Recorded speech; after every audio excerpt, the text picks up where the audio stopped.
అందరికీ నమస్కారం అండి. నిత్య విద్యార్థి యూట్యూబ్ ఛానల్కు స్వాగతం, సుస్వాగతం. మిత్రులారా, ఈరోజు మరొక అంశంతో మీ ముందుకు వచ్చాను. కృష్ణం వందే జగద్గురు. గురువు ఎప్పుడూ పరమ ప్రేమ స్వరూపమే, అందులో సందేహం లేదు.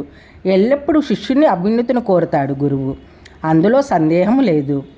అయితే గురువు ప్రసరించే ప్రేమశక్తిని అందుకునే స్థాయి శిష్యునికి ఉండాలి. మరి అది ఎలా వస్తుంది? గురువు మాత్రమే తను ఉద్ధరించగలడనే పరిపూర్ణ విశ్వాసాన్ని కలిగి ఉండటమే ఆ స్థాయిని అందిస్తుంది. కానీ మనం ఏమి చేస్తున్నాము? ఏదో ఒక సమస్య పరిష్కారానికి గురువుని ఆశ్రయించి ఉంటున్నాము. ఆ సమస్య తీరితే ఆ గురువు గొప్పవాడు, లేకపోతే మరొక గురువు. ఇలా కొట్టుకుపోతున్నాం మనము. గురువు నీ సమస్యని ఖచ్చితంగా పరిష్కరిస్తారు. ఆ శక్తి గురువులో ఉందని నువ్వు మనసా వాచా కర్మనా నమ్మాలి. అప్పుడే అది సాధ్యం అవుతుంది. స్నేహాభావం వలన మరియు సర్వస్వ శరణాగతి వలన గురువు ప్రసన్నుడవుతాడు. కనుక నువ్వు ఎప్పుడూ గురువే సర్వస్వం అని నమ్ము. అప్పుడు నీ గురువు నీ చేతిని పట్టుకొని నడిపిస్తాడు. నమ్మకం అచంచలంగా ఉందా నీలో? ఆ ప్రశ్న ఎవరికి వారే సమాధానం చెప్పుకోవాలి. గురువు మార్గాన్నే చూపిస్తాడు, మరి ఆ మార్గంలో నడవటం నీ పనిని.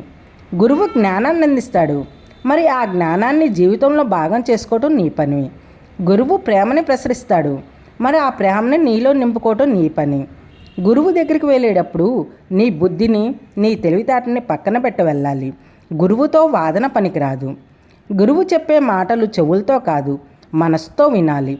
గురువు నమ్మినప్పుడు కళ్ళు చూసుకొని ఇతర చింతన లేకుండా నమ్మాలి. గురువుకు నిన్ను నువ్వు సమర్పించుకోవడం అంటే నీ హృదయాన్ని పూర్తిగా తెరిచి సమర్పించాలి. గురువు ఉపదేశాన్ని వినేటప్పుడు నోరు మూసుకొని వినాలి. ఇవన్నీ చేయగలిగితేనే గురువు నీవాడవుతాడు. నువ్వు లౌకికంగా అత్యున్నత విద్యావంతుడి కావచ్చు, కానీ గురువు ముందు అనుక్షణం నీకు అక్షరాభ్యాసమే. నువ్వు సమాజంలో గురువు కన్నా ఉన్నత స్థాయిలో ఉండవచ్చు, కానీ గురువు ముందు నువ్వు కేవలం ఒక సేవకుడివే. నువ్వు గురువు కన్నా అత్యంత ధనవంతుడు కావచ్చు, కానీ గురువు ముందు నిరుపేదవి. నువ్వు గురువు కన్నా అధిక లౌకిక జ్ఞానం కలవాడే కావచ్చు, కానీ గురువు ముందు పరమ అజ్ఞానివి. నీ లౌకిక విద్య గురువు ముందు నిరక్షసార్థంగా మిగిలిపోతుంది. సమాజంలో నీ స్థాయి గురువు ముందు నిష్ప్రయోజనంగా మిగిలిపోతుంది. నీ ధన సంపద అంతా గురుచరణ ధూళిని కూడా తాకలేదు. నీ లౌకిక జ్ఞానం సమస్తం గురువు అలౌకిక జ్ఞానం ముందు గుడ్డి గవ్వకు కూడా పనికిరాదు. ఈ విషయాన్ని మనసుతో స్థిరంగా నిలుపుకోగలిగితే గురువు నీ వాడవుతాడు. ఇదండి గురువు గురించి. మరి ఒకప్పుడైతే గురువులు చాలా పవిత్రంగా మంచిగా ఉన్నాడు, కానీ ఈరోజు వీధికొక గురువు వస్తున్నాడు. మరి కలియుగంలో ఏ గురువుని నమ్మాలో కూడా తెలియని పరిస్థితుల్లో మనం ఉన్నాము. ఒకవేళ నిజమైన మంచి గురువు కన్నా కానీ మనం నమ్మలేకపోతున్నాం. ఎందుకంటే 99 మంది నాటక గురువులు ఉంటే ఒక్క గురువు నిజమైన గురువు ఉంటాడు. ఈ 99 గురువులు చూసిన మనము ఆ ఒక్క గురువును కూడా మరి నమ్మలేకపోతున్నాము.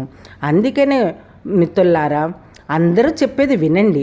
నీ ధ్యానం చేసి నీ లోపలకు నువ్వు ప్రవేశించి అందరూ చెప్పిన దాన్ని మననం చేసుకుంటుంటే ఏది కరెక్టో ఏది అబద్ధమో మీకే తెలుస్తుంది.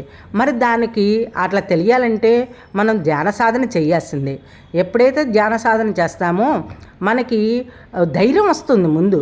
ఆ ధైర్యం వల్ల ఎవరు అబద్ధమో ఎవరు నిజమో మనకి తెలుస్తుంది. ఓకేనండి, మీకు నచ్చిన విషయం నచ్చితే వేరే వాళ్ళకి కూడా షేర్ చేయండి, వాళ్ళు కూడా తెలుస్తారు. చూస్తూనే ఉండండి నిత్య విద్యార్థి యూట్యూబ్ ఛానల్.